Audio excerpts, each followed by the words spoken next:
भारत माता की जय, वंदे गौ मातरम, जय सिया राम। मैं आप सबका भाई नितिन नंदकर।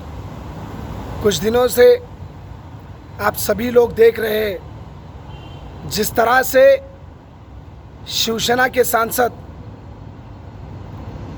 संजय रावत की वजह से पूरी शिवसेना और मराठी मानुस को, जो देश के तमाम उन राज्यों में रहने वाले उन तमाम मराठी मानुस के दिलों को ठेस पहुंचाने का काम ये जो सांसद संजय रावत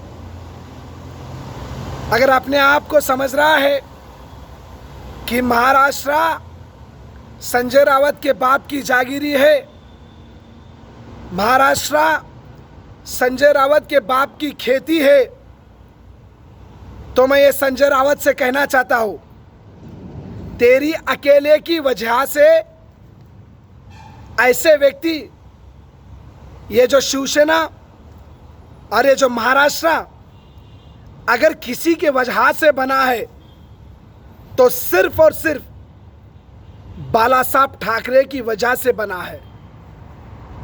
ऐसे बाला साहब ठाकरे जी जो माँ और बहन बेटियों की इज्जत करना, देश की इज्जत करना, भारत माता की इज्जत करना, हिंदुओं और साधु संतों की इज्जत करना, ऐसे महान व्यक्ति के वजह से आज शिवसेना बनी हुई है, महाराष्ट्र और महाराष्ट्र की पहचान बनी हुई है।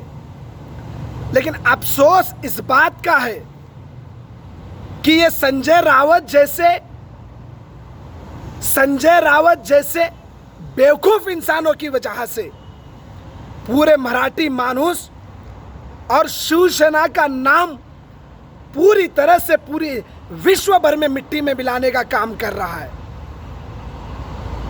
अफसोस इस बात का भी है कि महाराष्ट्र का चीफ मिनिस्टर उद्धव ठाकरे भी अगर अपने आप को समझ रहा है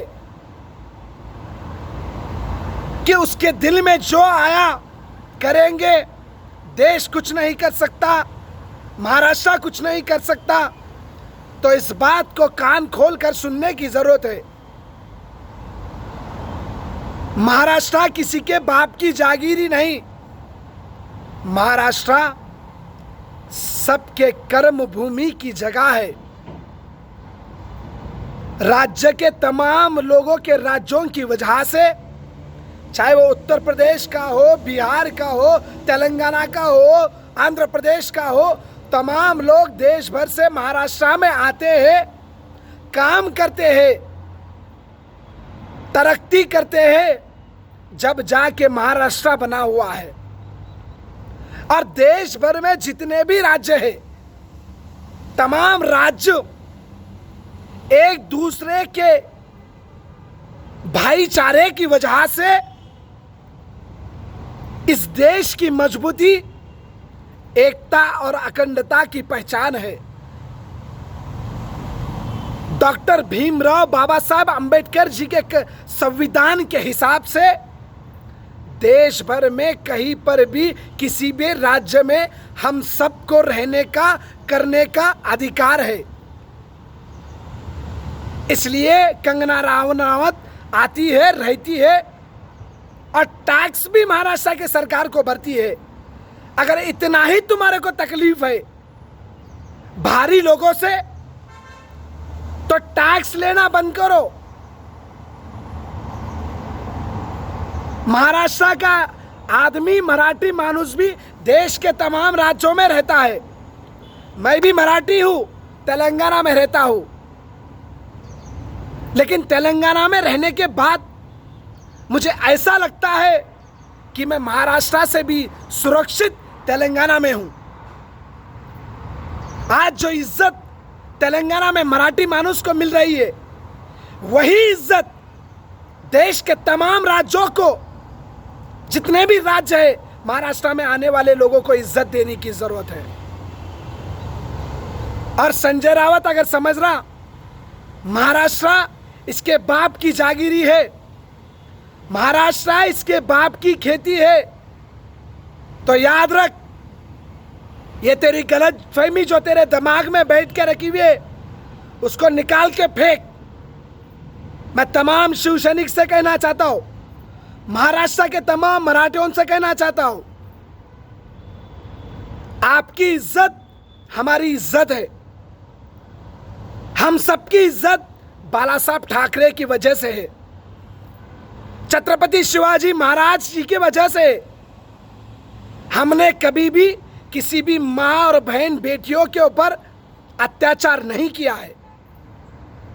अगर इतना ही संजय रावत के गुर्दों में दम है तो जाओ, ये जो भड़वे, ये जो मादरचोद चाइना के लोग हमारे जवानों को शहीद कर रहे, जाके अगर इतना तुम्हारे गांड में दम है तो जाओ, उनसे पहले लड़ो और उनको फाड़ फेंकने की कोशिश करो। ये जो मेरा सवाल है सिर्फ संजय रावत से है। इतना ही इसके अंदर दम है तो जा, जो पाकिस्तान में लोग हमारे घर में घुसते हैं, ये जो टेररिस्ट, ये जो भड़वे यहाँ पर आके हिंदुस्तान में जितने भी हिंदू, मुसलमान, सिख, ईसाई है, इनकी जानों को हानि पहुंचाते हैं, इतना ही दम तेरे को है तो जाके उनको पहले रोक। बाबा साहेब डॉक्टर भीमराव अंबेडकर जी के संविधान के हिसाब से चलना है और चलते रहना है। सबको अधिकार है, देश भर में जितने भी राज्य हैं, हम सबको एक दूसरे के राज्य में रहना और जीवन की उन तमाम लोगों, तमाम सुविधाओं का लाभ लेने की आवश्यकता है। एक बहन की, एक बेटी की जो मेहनत से बना हुआ घर तूने जो तोड़ने का काम किया है, तेरी भी बर्बादी, तबाही इसी तरह से हुई जिस तरह से उस कंगना रनावत बहन के घर को तूने तोड़ा है। तकलीफ होती है, इसलिए बोलता हूं, अगर गांड में दम है तो मर्दों से लड़ो, औरतों से नहीं। भारत माता की जय। वंदे गौ मातरम। जय सिया राम।